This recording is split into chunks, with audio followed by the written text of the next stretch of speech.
welcome back to the Always Reading Book Club. It is your girl Kiki Reader, and we finally made it. We are on the last book in the Condemned series by Allison Ames. Now, if you haven't listened to the first three books, their reviews, those links are going to be available down below in the description section. Once you finish those reviews, come and join us as we dive into the final book in the series, Book 4, Tamed. We kind of pick up where we left off, where Griff was looking out, was supposed to be looking out for Riker. So the mission was supposed to be really simple: get into 223's gang hideout undetected and get the weapon. Why did they find that supposed to be simple? I don't know, because that did not sound like the easiest group to infiltrate. But anyway, I digress. So that was the mission. And then Ava, we also find out she's been finding so much stuff there, so much different materials. There's a sickle material that she's found that makes like the best rope, and this is Griff's weapon of choice. He's like a torturer. He'll take you out, interrogator. This is his thing. And we find out that Commander Hunter, he's wanting to step back from his role a little bit and wants there's got to be a new number 2, because I think Riker's going to be the first person.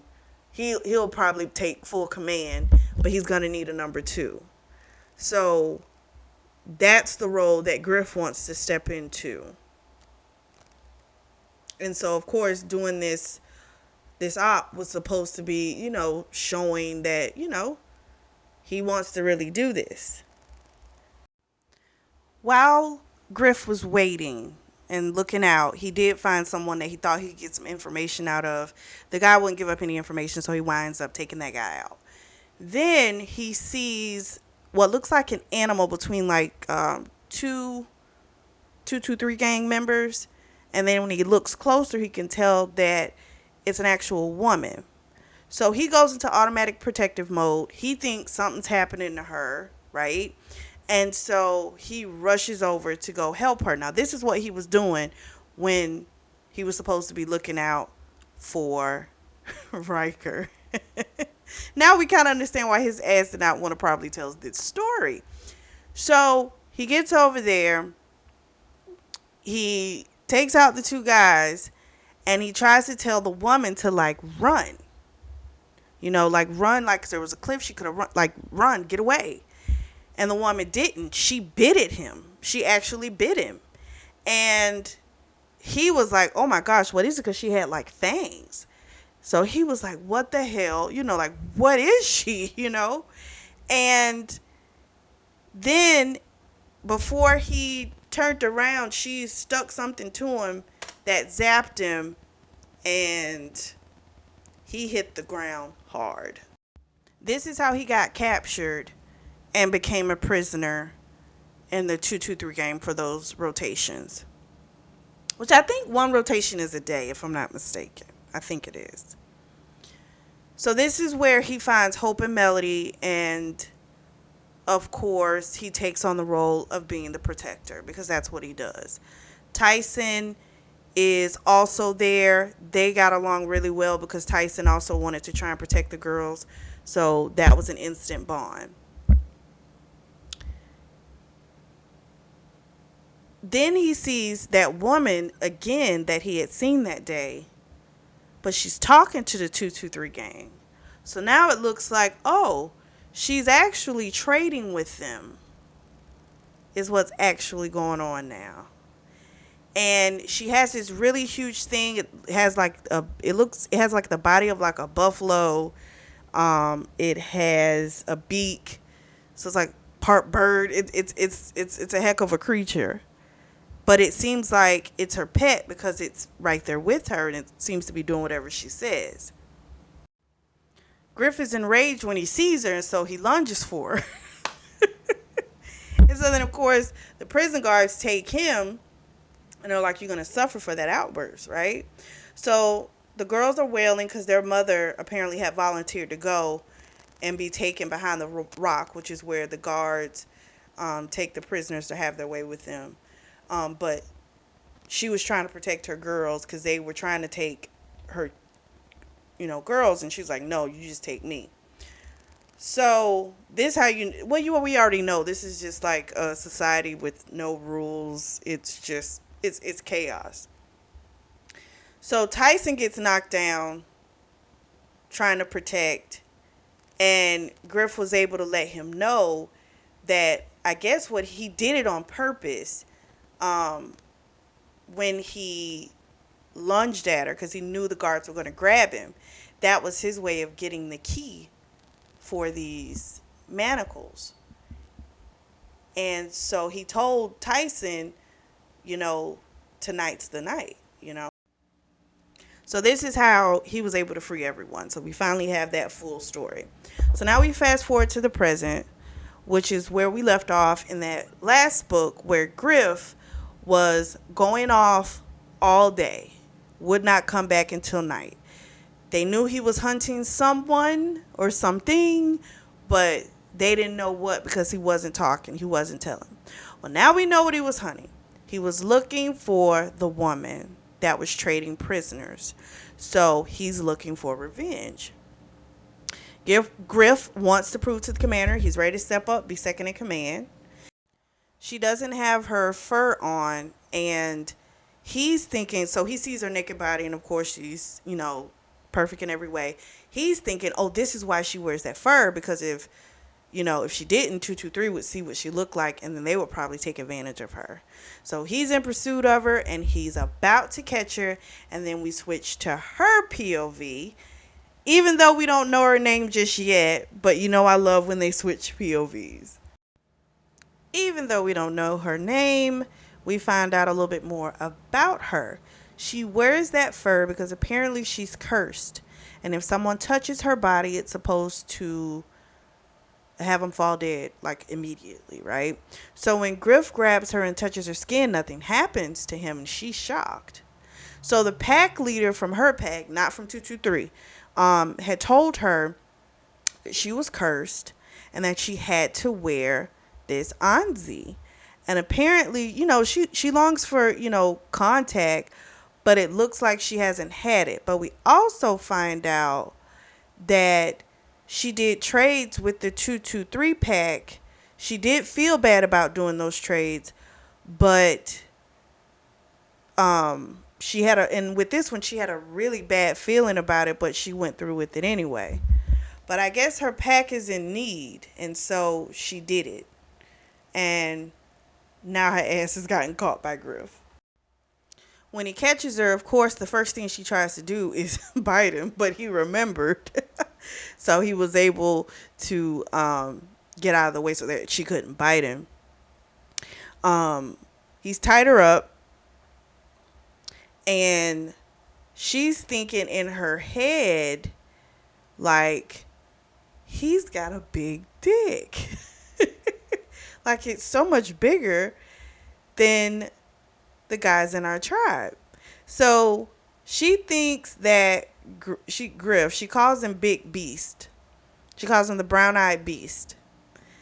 And she, of course, thinks he's a bad guy because he's really huge. And he's got all these scars. He's got these tats. And he looks like he would be a bad guy, So he has her tied up. We switch back to him. He's got her rope. He's got the rope in the most sensitive areas of the body for this interrogation. And so as she struggles and pulls on the rope, it's up against her clit. So the first time it happened, she of course yelled, but it went from a yell to then a moan. So apparently she hasn't felt like that type of sensation. And he uses this method to try and get answers out of folks. Okay? And he asked her, why did you trade the women? Where are they? She says she didn't understand. So she started speaking in another language. And he looks at her weapon, which has, it's a spear. It has different symbols on it. And so he goes back to asking her questions. And when she doesn't answer, he pulls the rope again. So By this point, it's starting to get torturous for her because she's feeling these sensations, but there's no happy ending. I guess that's the way to say it. Griff left her there. She, of course, is freaking out, and at the same time, she's like, you know what? I'm going to be strong because I'm going to prove to my pack and Talg that I'm worthy to be a part of their group. And so she has no plan of breaking. She talks of how, she's seen people have sex, and of course, it always made her feel heat between her legs. But because of the curse that was upon her, she always thought, I'm never going to have something like that. However, it's kind of like, how do I say this? This man that she looks at as like this beast. However, is like giving her even stronger feelings between her legs, and that's freaking her out as well. Griff comes back and he has her Anzi, and she, of course, he tells her, like, I'll give it back to you. Like, this can be real easy. I'll give it back to you. You just got to answer my questions. She starts speaking in her language. He doesn't understand. But what she's saying in her language is, curse, take him now, basically, He just says, that doesn't sound like New English. He's like, but you are going to talk. So we find out that Griff, even though he used to train as like a warrior during the day back on New Earth, he also used to go to the pleasure district at night.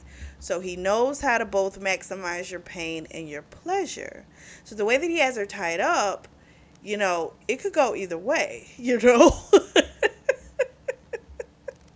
She is, of course, in sensory overload, and it's messing with her mind real bad. She's not understanding what's happening to her body, but she knows she needs some relief. So even when he's talking to her about, I know you want to climax, she doesn't know what the hell he's talking about, But she knows that she wants to experience it because the way he says it, it sounds like it's going to be great. So he asked her where her people were from. He started to wonder if they were from New Earth, possibly when there was a lot of space travel going on at one point. But I think once there was a collapse and then the council took over, space travel stopped. So she's from a group of people that probably had ventured out. He's thinking this and trying to figure out exactly the origin of her people because she does look different. And she in her head thinks, he's a lot closer to the truth than he knows. Griff starts talking about pain and how did he say it? I want to say it right. Something about like, yeah, like pretty much like it's painful, but I can make it stop for you, And at this point, she's almost willing to do anything to make it stop. So she yells out, good ones get rewards, bad ones, and then she stopped.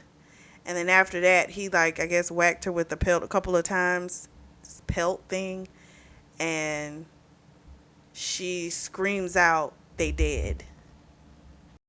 The woman keeps talking. He can tell the way that I guess she's saying it, that she's not telling me. He's like, she's not telling me the truth. It sounds like she's lying.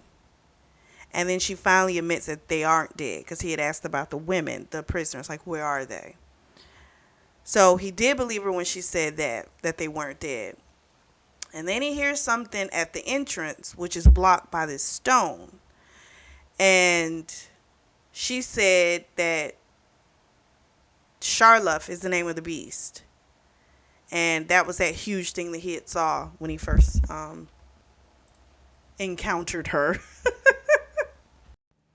He rolls the stone a little bit, and the beak of that creature, of course, is trying to get in.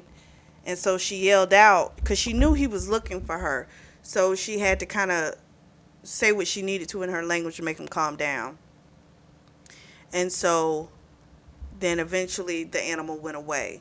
So she does tell him that women, okay, they working as miners. They're looking for a specific type of metal. She said the name of it, but I couldn't pronounce it. Um, so then Griff said something to her,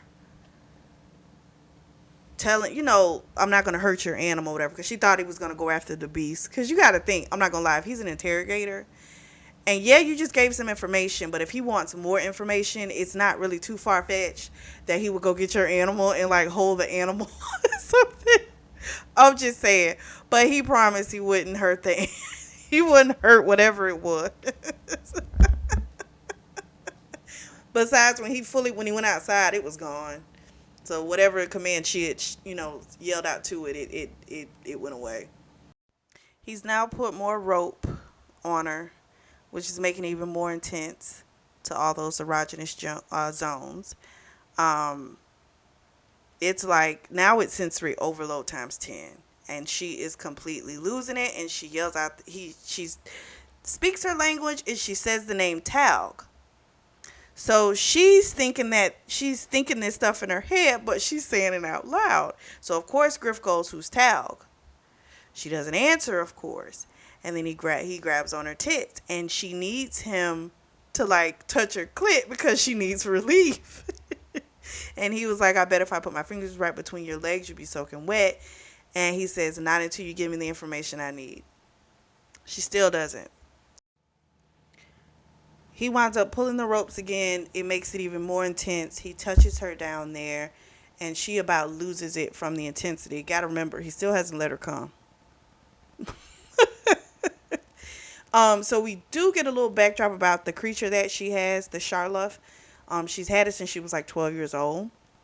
It was the runt of its species, and she would give it extra food and stuff like that. And so then, of course, that became her pet, and has been ever since. She knew that someone was tracking her, and she had tried to send the animal away, but of course, because they're so bonded, he was gonna come and find her. She almost fell to the ground. Okay, it got too intense for her. He had seen this happen to people before, but he normally can tell when it's about to happen, and he didn't realize she was at that point. He's trying to figure out what she is. He knows she's humanoid, but there is clearly something very different about her. He can already read her tails. When she's about to lie, her ears do this wiggling thing.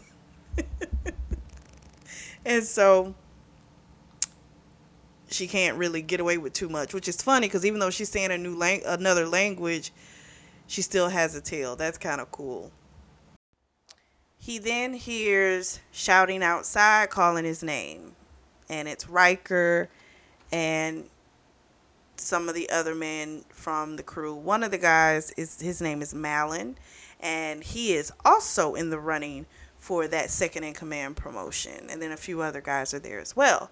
So they're coming to check on him. They want to know, what's going on with the person, pretty much the enemy. Like, have you gotten any kind of information? And he is like, I'm still trying to get the information. So they're all like, we'll help you. You know what I'm saying? Because this is top priority. We got to get these women back. So we'll help you. And he's like, no, I don't need that. So Riker picks up something's up, because this is not the normal Griff. The Malin guy is such a jerk when you read it. He's such a jerk. He's like, well, I can do it. I'm good at this as well. You know what I mean? Like, you're not the only one who's great at interrogating. So he wants to get in there, but Griff is not letting anybody in there.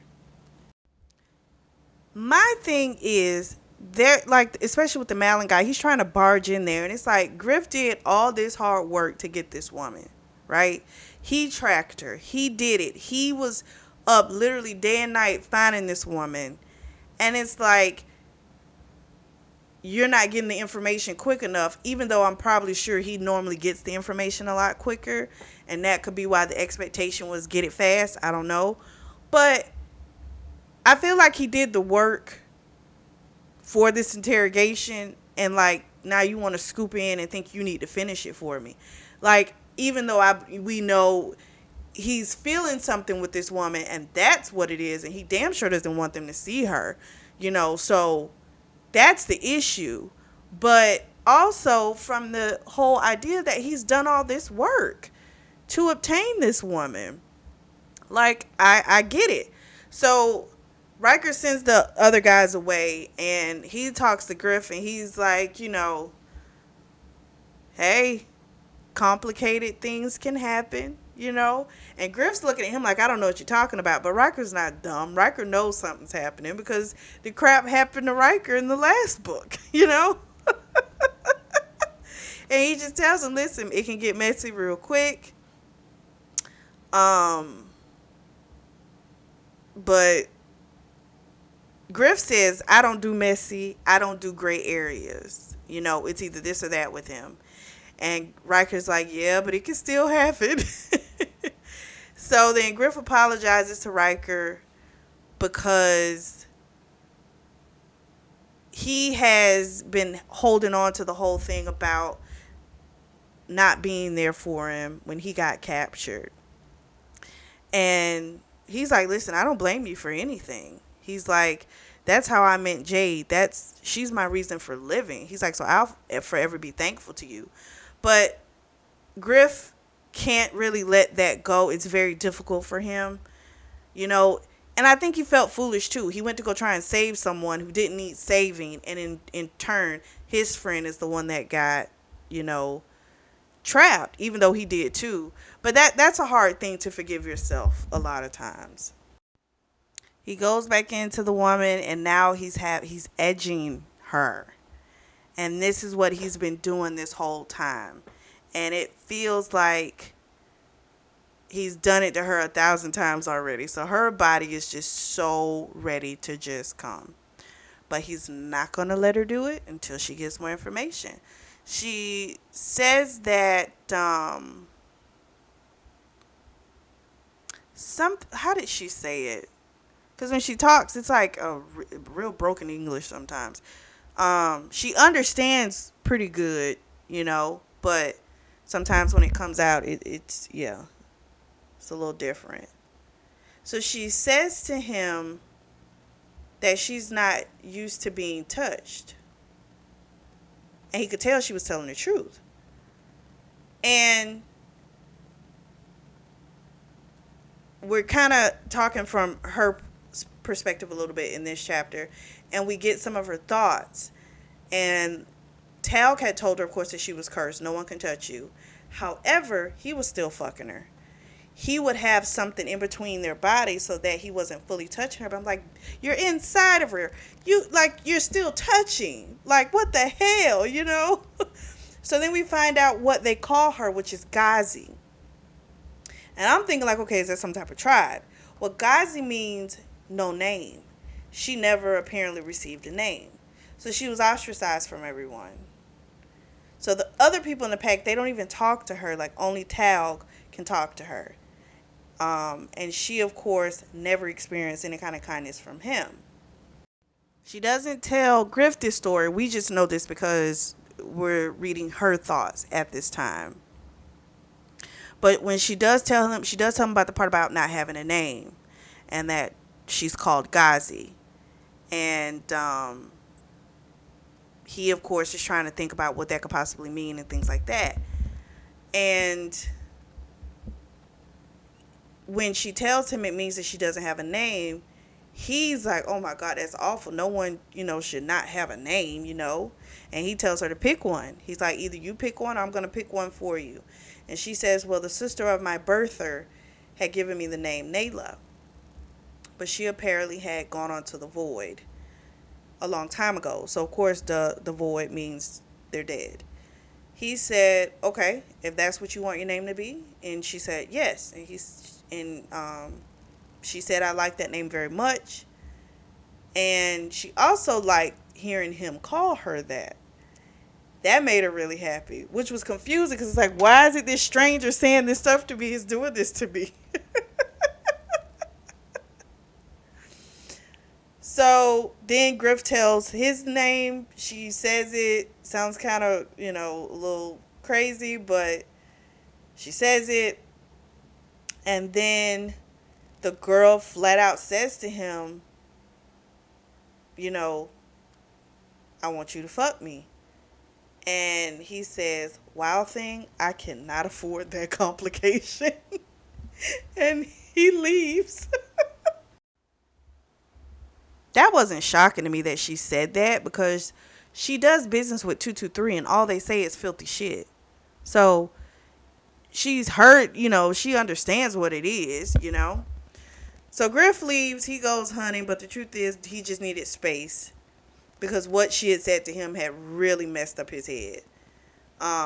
He also went looking for Charlotte, but he wasn't going to kill it.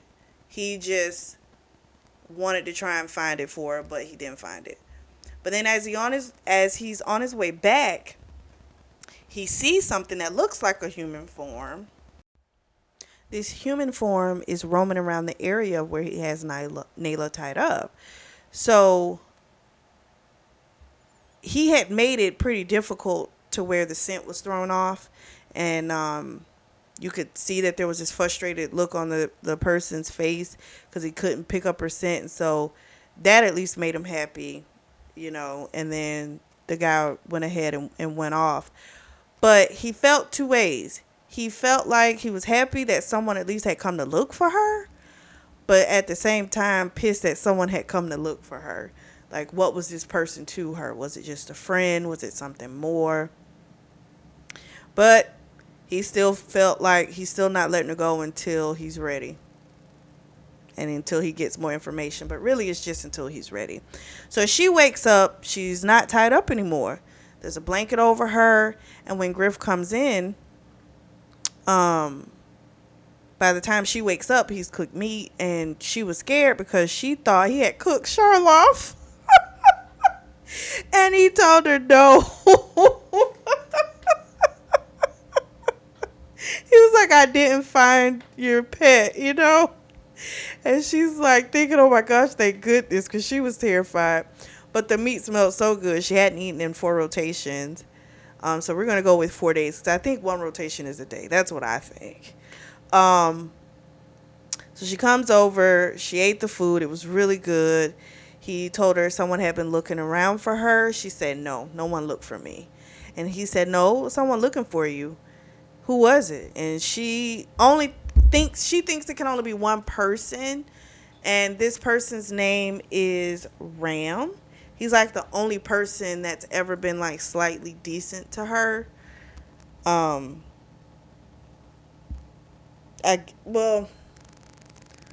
cause hell, nobody really talks to her, so I can't even say if he was that. But he treated her more decently, we'll say, than the others, and they treated her awful. So I don't know how much that's saying.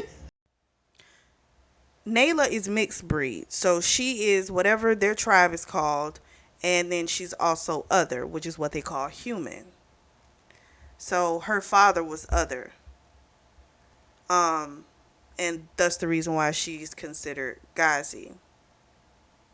So it pissed him off that she was treated the way she was just because she was mixed.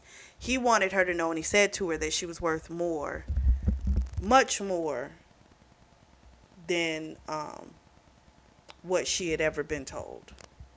Right there, you already know. You start talking like that, something else going on with you, and it shocked her too, because again, she's not used to people being nice to her, treating her with kindness. Then Griff asked her about how she feels about Ram, and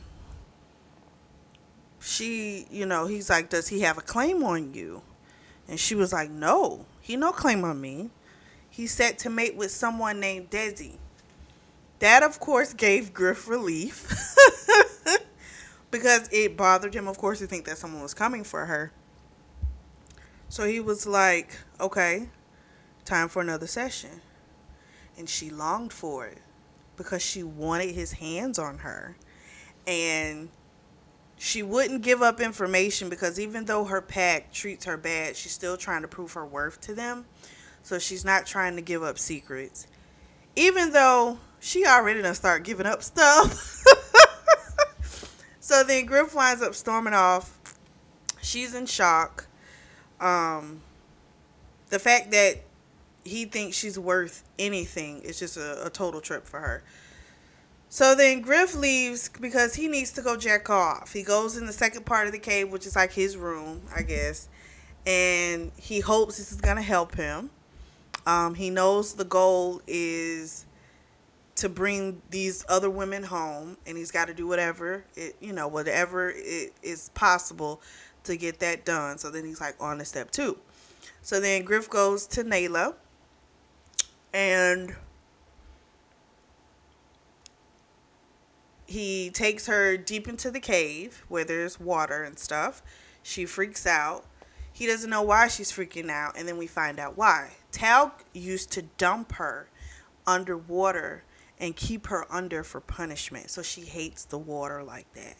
So she would rather just be beaten. So he, of course, he's heartbroken to hear something like that. Um, he tells her, I hope you understand that eventually, you know, I would never do anything like that to you. Like, I would never try and hurt you like that, you know? And she's still thinking, he's saying this nice stuff to me, but I'm still not going to turn on my pet. You know, that's still her family. So even though she knows Griff is kind, and these other people that treat her so bad, but you know how some people are with their family. Their families could be shit, but they're like, it's my family, you know? So I, I guess that's the same logic she has in her mind. Griff does open up to her and says that he understands about punishments. He says he went through that when he was younger. His dad used to punish him and his sister, and he survived it, but his sister didn't. And she moved towards him and she said, she's like, I'm so sorry, you know? Um, Realizing that, there is this commonality between the two of them, even though it's this horrible thing. So he figured he's going to have to play hardball. And so he takes her Anzi, holds it to the fire. Girl freaks out, starts screaming, you can't burn it, you can't burn it. He says, if you don't start telling me something, I'm going to burn it. She's like, you can't, you can't. He burns it. She flips out. She becomes uncontrollable. She's like, you ruined me. I never be able to go back to the pack. They never take me back now. I'm all alone now. I'm outcast. You ruined me. He, of course, is like, why would you even want to, like, return back to your people? They're horrible, But it's all she knows. And she, of course, thinks they're horrible as well, the others, because all she's seen is 223, that gang of people. So she thinks they're all horrible, you know? So he tells her, we help our women, we protect our women. They run free and all this type of stuff. And she's like I am, like you do me, you tie me up. He said, I tied you up because I thought you were the enemy. And she was like, you are my enemy. So we also find out her father was like a part of 223. And I think she wasn't conceived, let's just say, in mutual lust. We also get a flashback with Griff. He's thinking about um, his father and the physical beatings that he went through.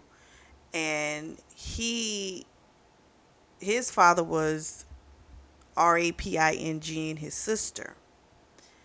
And I'm like, dang, they both come from such messed up, twisted stuff. He couldn't save his sister, and that still plagues him.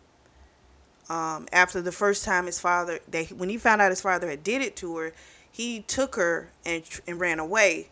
But the father found him and brought him back. And she was broke. It's like she was broken. She just could never recover. And he just wasn't going to be able to save her. He wasn't going to be able to fix it. That's the reason he tries to fix everything. Save every woman, save everyone. Savior complex. So then he starts with her again, and she's fighting him, but he's determined to break the stuff that's on the inside of her that's tainted her. And so he starts saying all this good stuff to her and how worthy she is. And she wasn't the bad things that Talg had said to her and been telling her all these years. And just how great and strong she was. And eventually she stopped fighting and she hurt him. And she started to like release that evilness that she had kind of like been holding inside. And she let out this guttural scream. This breaks her and she lets it all out. We find out that Taug was initially supposed to mate with her mother, but she got captured and one of the 223 gang members rutted her. That's what they call RAPE. And got pregnant with her. So this is why Taug has been telling her that she's so horrible and all this type of crap. It's like he was supposed to be with the mother who he was, I guess, so in love with, but she got ruined, rutted, as they say. And because she wound up being born, it's like it's her fault, right? And so he's been punishing her all this time. But that's still creepy because it's like you was fucking the mama, you know? And now you fucking the daughter. I don't know. That just seems kind of weird. But she looks like her mother. And she says that sometimes he'll call her by her mother's name. And I'm like, this is just all kind of twisted and fucked up. It really is. So she, of course, she's upset telling it. And, Griff is pissed off hearing it, She realizes that she's giving this information. And he decides then to pretty much give her some relief. So he presses on her clit and she comes really intensely for the first time. And it's like clarity comes and she realized what's happened, and then she's mad at him all over again. And it's like, you exposed me. But he's feeling exposed too. So they're both feeling exposed with one another. And he tells her, I know you feel vulnerable, blah, blah, blah, blah, blah. And then he hears a banging on the outside. And it's someone saying, did you get what you need? So it looks like time's up. He winds up making her hide in a little place that he created. And she's freaking out because she's like, you kill me now? He's like, no, I'm not going to kill you. I'm not going to let anybody hurt you. I just got to go deal with this. So she's still freaking out. Not 100% on board with having to go into this freaking closet, but she goes into this little space. He rushes off because they're starting to move the stone now to get in there to see what's going on. Griff goes outside. Riker's there, Malin, some other of the men, and two of the women, Luna and Cam, came along as well. And they kind of, how do I say this? They want information. They want to know the information too, I guess, because these are their friends that were captured. So he gives them information, what she's told so far, and Malin is like, he's been ordered by the commander to take out the threat. So of course, Griffith's like, that's not happening, and he's like, Malin's funny. He's annoying, but he's funny. Because he is just so amped up. He's so ready to just take somebody out. Because first he's trying to prove his worth, right? And then on top of it, I don't think he likes Griff all that much, probably. So if he can show up Griff, it's like probably even more so like, that's just double pleasure for him. Griff tells them Nala's not a threat. And, he told them the stuff about what she gone through and with Talg and all that type of stuff. And Malin, of course, this could be a long-term threat. We don't know if she's, she could be setting you up with this intel that she's giving you. He's like, I need to go in there and I need to talk to her and I need to question her. And that's not gonna happen with Griff, of course. And then Griff finds out that Commander Hunter and Ava, they're expecting. So she had finally found something that could neutralize what had made her sterile. And so she's going to have a baby. So now it makes sense of why the commander's being even more protective and also why he's trying to really step back. So right now, like I said, Riker is second in command. But if the commander's going to step down, that means Riker's going to go up to number 1. And then somebody's got to fill that number 2 spot. But Griff told him, I don't care what the order is. My protection is going to be to Nayla, and no one is going to harm her. So now Griff, Malin, and Riker, they're like having it out. Riker's not really fussing. The younger one, Malin, is. He's like, what do you mean you're going to protect her? Like, what if she gets to our settlement, she wreaks havoc, we still got to put her down, And he's like, I could just go ahead and do it now. And Griff's like, I'm taking full responsibility for her. I'll teach her what she needs to know. I'll get her integrated however long it takes. She's just as much a victim as the other women are. She's mine. And Nayla was hearing most of this because some of the stuff she couldn't make out quite clear. But whatever she heard, she had pushed back from the stone and she started to run. And I'm assuming just further back into the cave. So Griff goes back inside. She's gone. We find out she knows these underwater canals and tunnels because this is how her people travel, and she knew that if she followed that current, eventually was going to lead her out.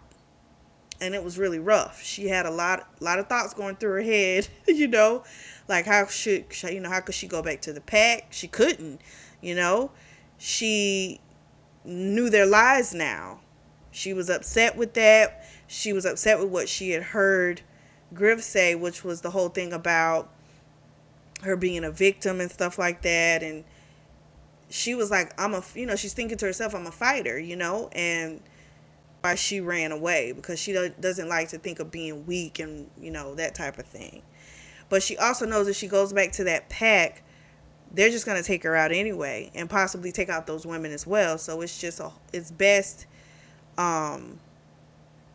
if she's trying to figure out another plan, basically, of what she's going to do. Because it almost feels like a damned if you do, damned if you don't type of situation. So then she hears some scuffling when she finally gets outside, and boom, something runs into her. So Griff comes back, sees she's gone. He jumps right in that water. He's coming after her. We switch back to her. Some type of animal had bumped into her and bit her. Almost had got her throat, but she had a weapon and she was able to get away from it, but she was injured. Riker and the others, they come in the cave because they hear him yell out, and he tells them she got away, X, Y, and Z. And, Riker's like, do you think she's going to warn the pack? Like, what do you think? And is she now going to be a threat? And he's like, I don't think she's going to do that. I think she's going to try and save those women first and get them out. And he's like, well, we got to get to her before something happens to her. So then Riker understood, like, yep, this is yours. This is your woman that you are all about. And he was behind him 100%, Yes, he still has to think of the others in the settlement, but, these people are like best friends, like between him, Riker, Griff, and the Commander Hunter. Like, even though they call him Commander Valdez, but I don't like that, so I call him by his first name. But they're like best friends, right? They've known each other since children, so, or we'll just say really young. And so he's got his back. The Madeline guy was like, I don't care, I'm taking her out, And Riker's like, you'll do no such thing. He's like, you're going to follow orders. So it's been 3 rotations. I think that means 3 days. And he still hasn't found her. Griff is seeing her tracks. He sees blood. He knows she's been hurt. He can tell she's limping by the way the tracks look. So he, of course, is worried and he's just trying to get to her. So Nayla is going along. She, of course, gets stopped by, the way they describe these people, these have to be 223 gang people. They've got to be. Or they could be from another tribe. I'm not really sure because I don't remember them specifying exactly who they were. She winds up having to use her teeth because they tried to pin her down and RAPE her. She used the rock, I think, and hit one of them, but she bit one of them too. She took one out with what she do, how she bit it. And right before they were about to get her, because they were like, you're going to pay for that, all of a sudden, the weight that was on top of her was gone. So it's Griff. He is coming to save the day. So all the men, they're just like falling down. He like massacred. He took them all out. It was 3. She took out 1. So it was 2. So he slayed them. So she freaks out and she runs. And his legs are longer and she's hurt, so she can't move as fast either. And so he catches up to her quickly and she's fighting him and he's trying to calm her down. And she lets him know what she'd heard him say to his mates. And he knows, like, okay, yeah, that was a problem. Like, I shouldn't have said that, you know. And she's like, I don't need help. I don't want your pity. And he promises her, you know, I'm going to try and figure out a way how to make this work so there's no war. I'll do everything I can. I'll keep you safe. But she doesn't want to go back to being his camp because she heard how they were talking. And she's like, they don't want me there. And I don't want to go there. And he's like, you belong wherever I am. You said it, you know. He said it very much with resolution, like, that's it. And then he gets knocked down. It was Sherlock that had knocked him out. And so when he wakes up, he's got the manacles used on him. She's tied him up and she lets him know, you're my prisoner now. So he's trying to convince her to let him go. She's not falling for it. She's got her new plan in place. And he has to admit it is a good plan. She tells him that, you know, she's not listening to him anymore. She's not weak. She's not all those things. She says, you think because I don't speak your language very well that I don't understand, but I understand. And he tries again, but she is not budging. She's not letting him go. So Charlotte was able to find water while he's tagging along. And Griff understands, like, wow, you know, she can really teach us so much about this place. You know, where we thought there was nothing but animals we saw for food, there's like, you know, even though they knew there was water and things like that, but there's like a lot of stuff that, you know, we could, you know, thrive pretty much here, you know. I don't think they ever thought that was kind of really possible, you know. So while they're walking, Charlotte is able to peck on something and all of a sudden this water shoots out like a geyser. And he said to her, like, you'll have to teach me how to do stuff, you know. Because she had also made a paste for herself to put on her ankle to heal it. And she said, I teach you.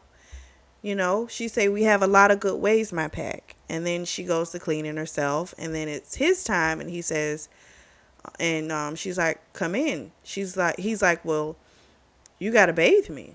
He's like, I'm tied up.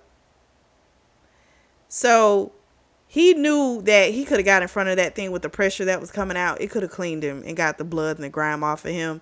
But he wasn't going to do that. He wanted her to do it. He wanted her to touch it. And she was like, okay, so she's scrubbing and stuff like that. And then she grabs his dick. And it's like, she tells him, you still my prisoner. And this is her way, of course, of flipping the roles. And now she's going to arouse him to get the information that she wants. And so she started stroking his dick because he's already hard. And she started asking him questions. She wanted to know why he wanted to help her. And he said, because I do. And when she's like, that's not it. And he was like, it got real back in that cave. And it was intense. And he's like, I know it wasn't just on my end. It was on yours too. And then he kind of tried to skip around, kind of joke and stuff, not fully answering. And she picks up on all of this, and she's like, "You make jokes when you don't want to get when you don't want me to get close," and it startles him because it's like she's not dumb; she fully sees you, Not that I think he thought she was dumb, but he didn't. I don't think he thought she was seeing through that. Like, hell, people that spoke New English, may not understand stuff with him, but she could fully see him. And so it just shocked him because most people probably didn't. She keeps jacking him off and stuff. And she did tell him, helping me is not going to bring your sister back. And that hit him. And he goes, I know that. I know there's nothing that can be done to bring her back. But his whole complex with helping women, trying to be the savior, is a thing. Because he wasn't able to save his sister. And he's tied into it. And I don't think it mean, like, I do think what he feels for her is real. It is like probably a really strong connection, like, boom. But I also feel like a part of that is tied to that. She winds up cooking him food. She feeds it to him. And then he decides to be more honest. And he tells the full story. So the first person that he took out was his father. When he had found out what his father was doing, and he had took his sister and tried to run away, and the father caught him, brought him back. He had beat him so bad he put a scar on his chin, and that's what she was touching. So time went on, and when his sister was 13, that's when she took herself out. And that very night, he took his father out. He feels guilty about it when he's telling the story to Nayla. And she says to him, I'm sorry, you feel bad. She says, but I understand why you did it, And they, of course, have that whole thing about, we were going through kind of, the same type of stuff, And he could tell, like, when she's horny, he, of course, can see, because he can see her tail signs and stuff like that. He can tell when she's lying, and he can tell when she's horny, too. And he can see it in her eyes. He's like, if you want me to put that out for you, I can. So then he tells her to come stand over his face, and he eats her pussy. And she comes, and then he shows his hands have been untied this whole time. And he told her, I wanted you to know that you were still in control, even though I had my hands untied. She freaked out a little bit, but then she realized, you know what? Yep, he was tied. He was tied up, and he took himself out. But you know what? He didn't try and do anything. So she calmed down.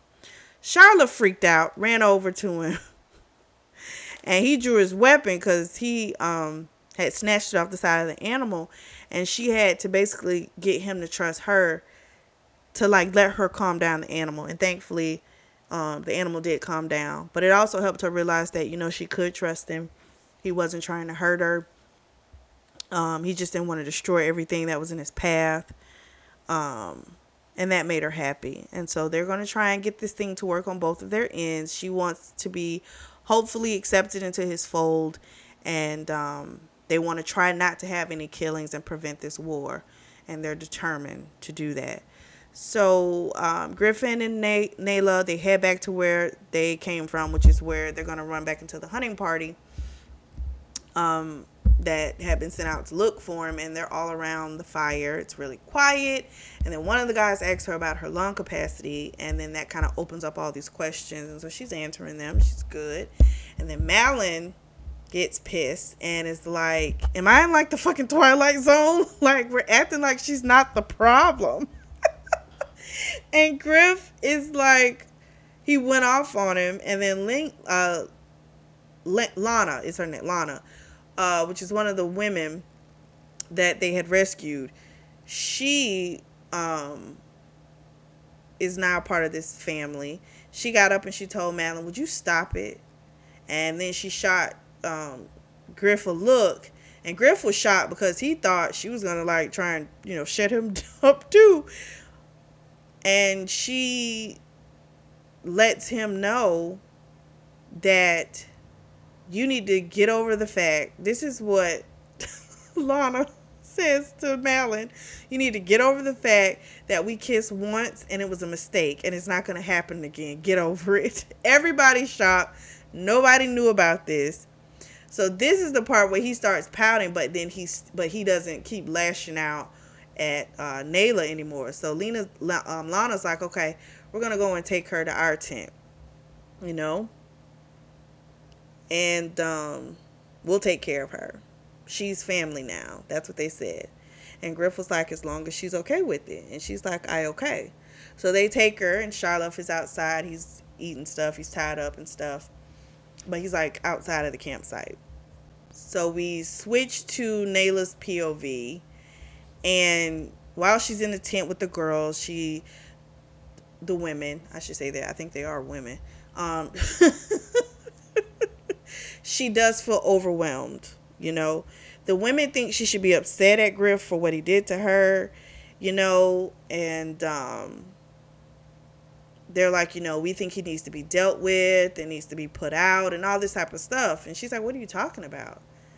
She's like, if he had asked me nicely, I would have never told him anything, and now she's ready to get out of here because like they're telling her like Griff is bad, and that doesn't work for her.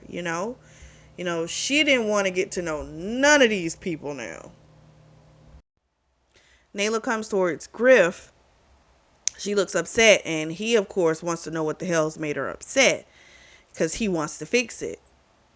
And she talks to him, and he's thinking like that they were trying to make her feel bad. And she tells him, no, they were saying bad things about you. And he's like, but I can handle whatever they say. It's not a problem. She said, no, but I didn't like how they were making you out to be like you were a bad man. You're not. And they were trying to say that what you did to me was wrong, but I don't think it was wrong because it felt good to me. She was like, I like what you do to my body. The way you did it, And he's like, do you want me to do that to you now? And she said, yes. So they went to their little tent, and finally they were able to bang it out. And she was a little afraid at first because he's bigger. But he told her, he's like, it won't hurt. And it didn't hurt her. It was absolutely mind blowing. She was beyond happy, but in the back of her mind, she was like, you terrified that this wasn't going to last forever. So when he asked her about pregnancy, she said, don't worry, I can make a paste that prevents it, and it works really well to keep down, our reproduction. She wakes up the next morning in his arms. She never had that before, but she likes it. He shows her that he made another onesie for her. He's like, I know you can wear my shirt if you want to, but also you have this now. And I guess also her shoes or whatever, he found those and brought those to her as well. And she of course was thankful for it. And then he kissed her, and she kind of flinched back because she'd never done that. They don't do that in their tribe. The mouth, they say, is the way to the soul. And so that type of stuff, people just, they don't do it. So he taught her how to kiss, and it was something to her. And he told her, it shows affection.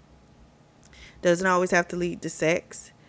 He's like, but if it's done right, it can sometimes, and she laughed. She liked that. So they're off. They're going to get the women. Nayla is moving pretty fast because she's used to traveling alone with her pet. That's it. So he's got to rush to kind of catch up and keep up with her.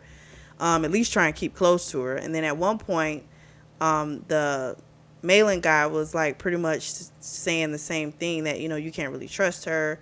you're potentially putting everybody in danger because you're soft for her. And he, of course, had to tell him to shut up. And then everything stops a little bit because she winds up having to jump off, I guess, wherever they were, because they're traveling like in the caves and stuff like that, in the tunnels.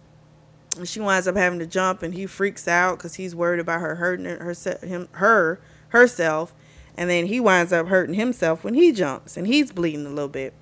And when he comes down, he sees the most beautiful beach he's ever seen. Well, he's never seen a beach because there's none back on New Earth. And I think they said the water looked pink, which it would if it's like red there. Then yeah, it would look like that. Um, and it was just stunning. And then the other people come, they see it, and he's excited for like the other people in their settlement to like get a chance to see this type of stuff.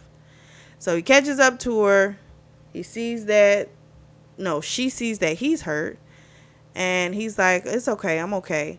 And then they hear a growl, and it's a warlocks or something like that is what they're called. And she says they smell your blood, but she tells him don't move. But before he knows it, it draws back, but something goes past him really fast, and then it's on. It's Charlotte, and it destroys the animal that was trying to take him out. So they finally make it to an area in the tunnels that shows like these drawings from the ancients telling them where to go, basically giving them a path and where to go to rest in the caves and things like that. And then they see these precious metals and crystals, Danashi crystals, which are what give the weapon that glow, that power. And she says you have to put the two together in order for it to work. You can't just use one without the other. It's a whole technique that has to be done. She's never seen it. She's only seen certain things, so she tells the guys what she does know.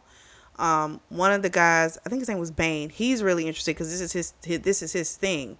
He's the one like trying to make them, trying to put these together.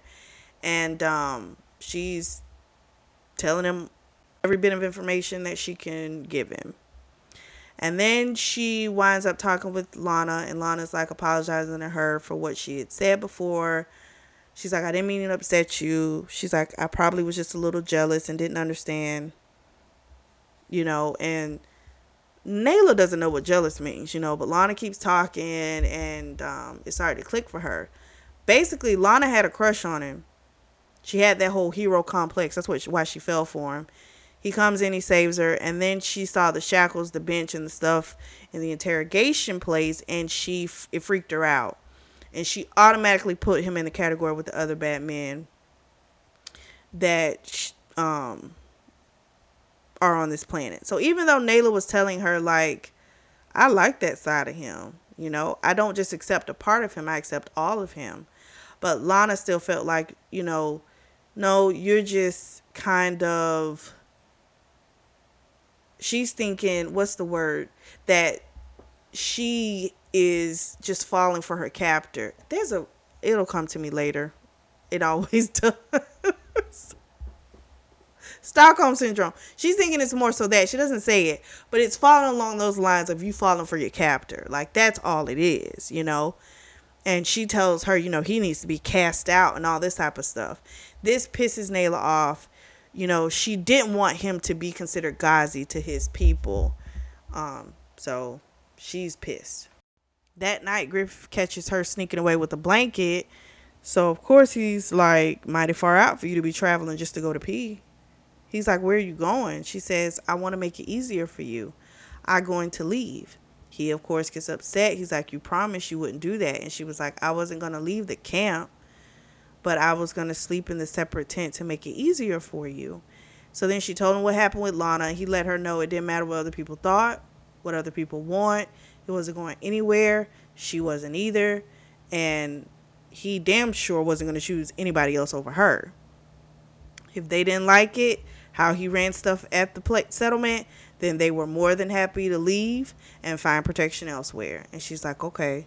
And she apologized. She's like, I'm sorry. I just want to protect you too. And she wants him not to feel Gazi as if she had, you know.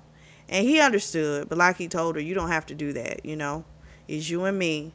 And then, of course, you know, they had a nice heart fuck. And she even said, when I thought I wasn't going to touch you again, I got really sad. So the next morning, they have a conversation. It's about him yelling out in his sleep, help me.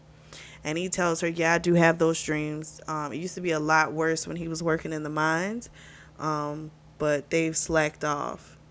And she asked him, how did you take out your father? He told her he used the same rope that he had, his sister had took herself out with, took him out with the same rope. And Nayla was like, I'm glad he's dead. So then there's a loud noise. It's Charlotte. Looks like he got loose. Malin was like, he was about to trample their tent, you know, and all this type of crap. And Nayla and Griff knew that they had tightened that rope. So there's no way he would have gotten loose. So Griff is kind of like, I think someone might be trying to do something. While Nyla, not Nyla, I'm thinking about another freaking story. So while Nayla was out, she heard Charlotte and she wondered what was wrong because he was making some type of weird noise. They had moved him further out from the new campsite that they were at, and she saw one of the women, Cam, was trying to get near it. And Nayla was like, you know, if you know, I'll show you how to pet him, you know, and eventually he'll be okay with you. So then she eventually gets him to be okay with Cam, and before the end, he's letting Cam, you know, go behind his ears and everything. He likes her. And then Malin comes and he's looking all devilish and all this type of crap, and he says some slick shit, and he leaves, and Cam pretty much lets her know you need to be very watchful of him. And Cam is one of those people who has like dead eyes now. I don't think she was like that before, but I guess after what she's experienced, that's how she looks. She says he's a child parading around as a man and he's not to be trusted. So Nayla was like, okay, you know, because she's like, you need to look out. And Nayla was like, I'm not worried. And so Cam goes, you should be. So Cam leaves. She sees something shiny in the water. Nayla does. And she dives in to go get it. Looks like the perfect size Danashi crystal that they could use for those spears. This just might be what'll work that'll get these to light up. Because they've been able to get them to light up, but they don't stay lit. They don't stay. So she's hoping this will work. Griff looks over, doesn't see her, but sees her clothes on the banks, and so he dives in the water, freaking out. And she's looking at him when he looks up, like, she's like, why are you in the water? She's like, I'm fine. He's like, are you okay? Are you okay? What's wrong? She's like, you gotta stop. She's like, I found Danashi crystals and I'm sure it's gonna work. She's like, Bane will be happy. And the other ones too. And he's like, I don't care about them. And she tells him again, you've got helpless. She said it, you know, of course, more with the broken English type of way, but she said, I'm strong. She's like, let me be strong. She's like, we supposed to be strong for each other. So then they get out the water and then they have a nice hard fuck. But she fucked him because she was on top. And then when she came, she just got up off of him and walked off. A couple days have gone by. They're getting closer to the place where the women are. And so Nayla and Griff, they still fuck, but they still have tension. And they haven't talked it out yet.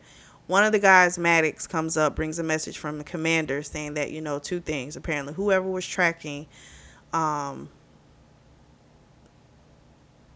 stopped right outside of, I guess, the campsite. No, I'm sorry, I said it wrong. They stopped whenever this mission started. The track stopped. So it sounds like one of the person is in this this mission crew. So Griff is like, we're just gonna have to pick up doing more patrols and that type of things, right? So then Malin goes away and Maddox tells him the other part of the message, which is that any threat to the settlement has to be eradicated immediately. And it kind of upsets him because he had told her, you know, he didn't want to do any bloodshed, but it's like it might come down to him having to break that promise. So they wind up having to climb up the side of some type of cliff, and he almost falls. He loses his grip because his rope almost breaks. Why do I keep want to call her Nyla? Nayla jumps jumps towards him and helps him. She almost died in the process, but her thing was, she said to him, if you go to the void, I go with you. We team. And then finally, they get him up, and Lana and Cam come over to check on him, and Lana is still on this thing about you need to let her go. Like, if you feel so much for her, then that's what you need to do. He doesn't have time for this. He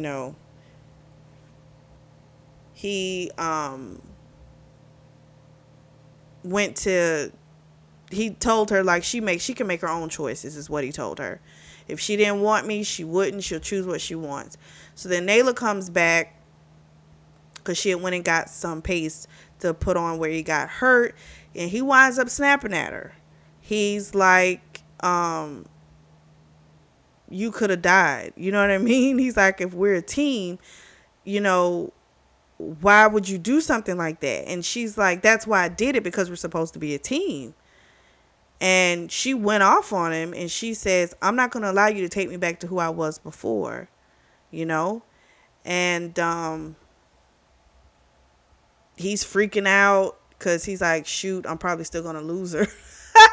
But I'm like, if you keep trying to hold on that tight, yeah, it's probably going to happen. She's not trying to go anywhere, but you can't push her away. So then Malin comes back because he was sent to go scout where the prisoners were. And he says, no one's there. Malin says because they weren't there, he followed the tracks and went to their camp. He saw the women, and they're in cages. And also, there were spears that were right outside of their camp. And Nayla was like, but those aren't ours. Like, those aren't from our tribe, because they don't have the symbols and stuff like that. He's like, he's just getting riled up because he's ready for war, He's like, there will be death, all this type of stuff. He's just going off. And finally, Griff had to roar enough. And then she, of course, offered to give herself up and trade for the women. He, of course, is like, nope, that's not happening. She got mad again. She's like, you say I have a choice, but then when I make a choice, you try and take it away from me. He's like, because your choices are always to get you killed. He was like, I need someone who wants to try and live for me too, not just die for me. And for some cause or for some approval, that pissed her off when he said that to her, and she stomped off. And he told her she was going to be under, what's the guy named Zale, something like that, in his tent under his guard. And she stomped off. She's pissed. Because it's like she's feels like a prisoner all over again. So Lana comes in and talks to her, and she tells her, I was very wrong. She says, I overheard your argument. He treats you like you're his equal. He lets you be yourself. He doesn't want to lose you. He clearly loves you. And then Griff comes in, and they have this whole conversation. He says he loves her and all this type of stuff. Because what's her name? Lana was like, you clearly love her. And he's like, duh, I know I love her. Of course I love her, And then all of a sudden, something hit Griff in the head. We find out Cam is the one that hit him over the head. She zapped him also with one of the spears. And she has zapped Nayla too and tied up Lana. So Malin is standing over him. He didn't have anything to do with it, and that shocked the shit out of me. She apparently, according to Lana, had made the comment that she was tired of waiting and a reckoning was coming. So the reason Cam had wanted to pet Sherlock was to be cool with him because she was going to steal it. She's the one that had untied him. She's the one that had broken the spears. She's the one who even messed up Griff's rope. So she basically wants a war. She's like, she wants everyone to die, which is like, listen, if you want to off yourself, okay, do you. Why are you trying to bring other people into this? That's just crazy to me, So Nayla is the one that actually chose her as one of the prisoners. So when Cam got chosen, it was Nayla who chose her.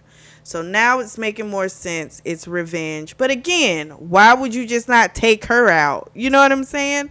Like, you're still trying to cause a war that's going to kill a bunch of people that are innocent and don't have anything to do with it. That's the part that I don't get. So is it because you were innocent, but yet you suffered, so now everyone has to? Maybe that's her logic. I don't know. So Cam has Nayla, right? Knocked out on Sherlock. And Nayla had told her a story about when she got hurt and how Sherlock had took her home. Like, he always knows how to get back home. So that's why she knocked her out, because she knew he'll take her to where her pack is. She gets there. She doesn't even last that long. I mean, she really doesn't. As soon as they get there, the pack comes out. And she got taken out in like 2 seconds. And then the Ram guy comes up and she's looking at him in the face. And this is weird because she had never done that before. She had always had to look at him through the Anzi. So this is different, right? She's used to seeing him in a blurred vision of him. So now she's looking at him. She's talking to him. This is stuff that she's not supposed to do because she's Ghazi, right? But girl is not the same person. And she says that to him. So then Tal comes out with his men, and he's furious, and he tells her, you abominable, and he's pissed off, and she's talking back to him and all this stuff. And he tells the people, get her. She's going to have one of those torture baths. But then she says, but I thought you said if anyone touched me, they'd be cursed. So now nobody is trying to touch her, right? They're backing up. And then he comes up to her. He tries to make her bow. She won't do it. So he's now super pissed. And he tells her, I'm going to make you suffer bad for this. And then we hear Griff. He says, you're not going to touch one hair on her head. So everything gets exposed. Okay? They're looking. Griff's touched her. Nothing's happened to Griff. Not a thing. She's translating for what Griff is saying. Pretty much, we come in peace. We're not trying to do anything. We want to help. We're not like the other bad people. And she lunges at Taug and touches him. Taug doesn't die. So now everyone's looking confused and everyone's upset because this is not what he told them. All of his lies are starting to show, and she realizes this is what Griff was wanting to do, show his lies. It was a good plan. So he's like yelling at people, take her out, and he had this poisonous dart, and when he tried to stick her, Griff put himself in the way, and it's something that if it had stuck him, it would have took him out. And he just said, I love you, but it never got to him because Ram was behind with the glowing spear. He had took Taug out. So she asked Ram, like, why he did it. He said, I never agreed with a lot of the stuff that he said, but I was cowardice because I didn't stand up to him. But after I saw that the other was willing to give his life for you, that's a bond like no other. He also wanted to know if the deal was still open for a peace agreement, and Griff was like, of course. So it looks like Ram's going to be the new head of the pack. He even told her she could come back, and she said no. She was like, no, but she will come back and she'll help translate and stuff like that. She knew that even though Ram was a better person, he would still see her as Ghazi, and she just wouldn't allow herself to ever be treated that way again. So she's like, her home was with Griff. And so the women and people got freed, and Ram said, okay, now it's time for you all to go home. So Griff built her like the biggest house on the settlement. They have a place for Charlotte, and she's best friends with Lana, and everything's going pretty good. They're about to have a fun night, and she winds up telling him that she has something to tell him. He starts freaking out. He thinks something's wrong, and she finally tells him she's expecting a young. He's so excited. She's like, hopefully they can get a smaller Charlotte so that the child will have the pet that'll protect it as well. She does trade with the pack and stuff like that. Griff notices that Ram is always looking at her when he doesn't think anyone's looking, but he sees it, but he doesn't have anything to worry about because she is all about her Griff. And that is how it ends. I thought this was so cute. I love this series. It combines space and erotic fiction. I mean, hell of a combination. I loved it. Um, what did you all think of this series? Let me know. Drop down in the comments and let me know. Um, if you have some suggestions, Stacey Ann, I saw yours. Don't worry. I am going to get to it. But if you all have any suggestions, drop those down in the comments as well. And in the future, hopefully I'll dive into those books. Um, if you are in the market for a beautiful notebook or journal, I do have those available, and that link's going to be available down below in the description section. Make sure you like and subscribe. And as always, I truly do thank you all for your support, and thank you for tuning in to the Always Reading Book Club.